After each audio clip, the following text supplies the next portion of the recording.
Jangan lupa subscribe di Smash Gitulah TV. Share juga ke teman-teman semua.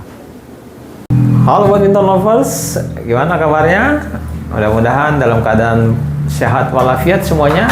Dan yang baru saja sakit, mudah-mudahan kembali bisa beraktivitas. Dan yang masih terbaring sakit, mari sama-sama kita doakan semoga semuanya sehat kembali. Badminton lovers, pekan ini seluruh mata pecinta bulu tangkis dunia tentu saja akan mengarahkan pandangannya ke kota Hangzhou di Cina. Perbedaan waktu dengan Jakarta, Hangzhou 1 jam lebih awal.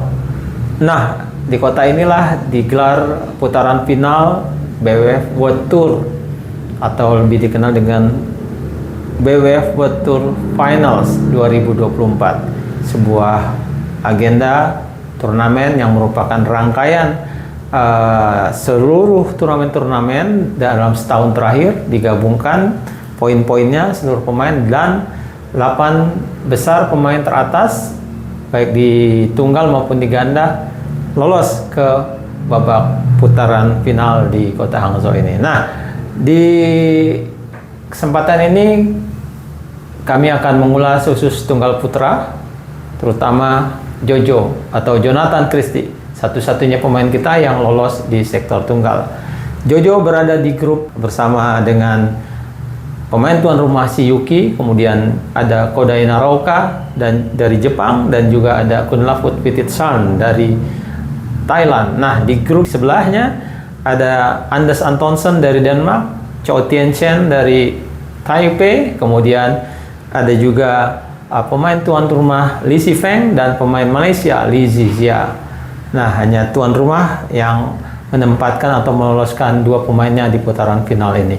Indonesia yang diwakili oleh Jonathan Christie, sayangnya pada hari pertama pada hari ini Rabu 11 Desember 2024, Jojo harus mengakui keunggulan Shiyuki, pemain tuan rumah. Padahal Shiyuki baru saja dikalahkan oleh Jojo 2 pekan yang lalu di turnamen China Master di babak semifinal. Sayang sekali, dan ini memang menjadi kesempatan Jojo untuk lolos ke putaran berikutnya, ke babak semifinal. Di putaran final ini akan semakin berkurang karena dari satu grup hanya meloloskan 2 pemain, dan dengan sudah kalah sekali berarti Jojo mau tidak mau harus bisa memenangkan 2 partai selanjutnya, yakni terhadap Kodai Naroka yang akan dimainkan pada hari Kamis besok, dan juga terakhir melawan Kunlavut Pititsan.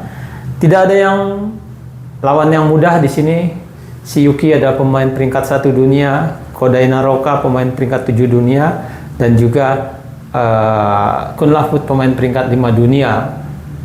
Jojo sendiri berada di peringkat 4 dunia. Memang perbedaan yang sangat tidak terlalu jauh di antara keempat pemain ini. Nah, sayang sekali memang Jojo kemarin yang kita harapkan bisa mencatat kemenangan pertama untuk memudahkan langkahnya ke babak berikutnya, tidak bisa berbuat apa-apa terhadap Shiyuki pada game ketiga. Setelah dia kalah di game pertama 16-21, Jojo kemudian bisa membalikan keadaan dan memenangkan game kedua 21-17. Di situ ada optimisme Jojo akan memenangkan game ketiga. Ini setelah kita lihat Jojo sangat dominan di game kedua ketika dia bisa leading hingga 19-12 dari sebelumnya terjadi angka imbang 12-12. Artinya Jojo bisa berurutan mendapatkan poin 7, tapi kemudian masih bisa dikejar di poin 13. Tapi Jojo langsung menutup game kedua ini dengan sempat dikejar 4 poin oleh Shiyuki, tapi Jojo tidak memberi kesempatan Shiyuki berkembang lagi dan menutup game kedua 21-17. Nah, di game ketiga sayangnya Jojo entah kenapa bermain tidak seperti di game kedua. Dia terlihat banyak sekali melakukan kesalahan, dan juga bola-bolanya seringkali tanggung sehingga bisa dimanfaatkan dengan baik oleh si Yuki untuk melancarkan smash kerasnya yang menyilang. Dan kita lihat skornya juga cukup telak di interval game ketiga yang menentukan ini. Jojo hanya mampu merebut poin 4 sebelum si Yuki menghentikannya di angka 11-4. Kemudian setelah interval game ketiga, Jojo juga tidak bisa berbuat banyak setelah ketinggalan cukup jauh 7 poin. Dia pun di sini terlihat tidak bisa mengembangkan lagi permainannya dan seperti kehilangan fokus. Kemudian sebaliknya si Yuki malah berada di atas angin dan dia lebih pintar untuk mendikte permainan Jojo, dan akhirnya ya memang Jojo harus mengakui keunggulan si Yuki dengan game cukup telak di game ketiga ini, dengan skor cukup telak di game ketiga. Dan ini tentu saja hasil yang negatif buat Jojo karena tabungan untuk lolos ke babak berikutnya tentu saja semakin berkurang. Artinya dia tidak boleh kalah lagi besok melawan Kodai. Apabila besok dia kalah lawan Kodai, maka peluangnya sudah bisa dipastikan tertutup untuk lolos ke babak semifinal.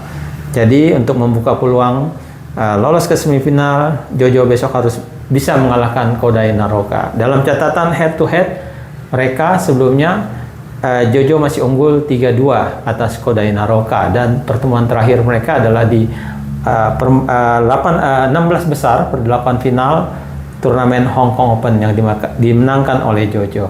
Dan selanjutnya juga terhadap Kunlavut Wittetson di hari berikutnya, Jojo juga harus bisa memenangkan pertandingan. Seandainya dia kembali memenangkan pertandingannya atas Kodai Naroka.